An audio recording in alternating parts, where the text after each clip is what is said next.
खामोश ज़बान है जो बगैर बोले इंसान की तरबियत ज़ाहिर कर देती है।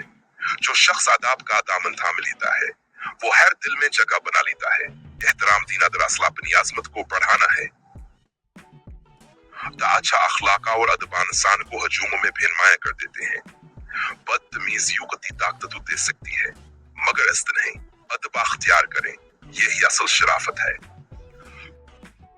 गुफ्तगू में नरमी और लहजे में एहतराम, यही आले ज़ुर्फ़ी की पहचान है। अल्फाज़ अगर महज़ब हों तो दुश्मन भी करीब आ जाते हैं। अदब दिलों के दरवाजे खोलने की कुंजी है। वालिदैन के साथ अदब जिंदगी की सबसे बड़ी सादत है।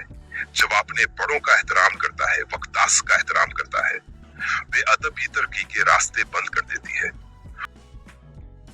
इख्तिलाफ के बावजूद एहतराम कायम रखना ही असल अदब है। चीख कर जीतने से बेहतर है खामोशी से ताल्लुक बचा लिया जाए। बर्दबारी महज़ब लोगों का हथियार है। सैद इंसान को झुकना सिखाता है मगर गिराना नहीं। जो झुकना जानता है वही हकीकत में बुलंद होता है। तकबर हमेशा बेअदबी को जन्म देता है। आए छोटों पर शफकत और बड़ों की इज्जत, यही माशरे का हसन है। जहां अदब होता है वहां नफरत पनप नहीं सकती। एहतराम हब्द को जम देता है। तो सिर्फ अल्फाज में नहीं, रवियों में भी नजर आता है।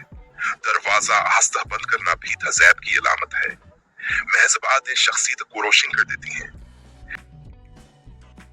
कामयाबी के रास्ते पर अदब सबसे बेहतरीन साथी है। सलाहियत दरवाजा खोल सकती है मगर अदब से खिला रखता है। बेअदब जहां तबियत हो रह जाती है।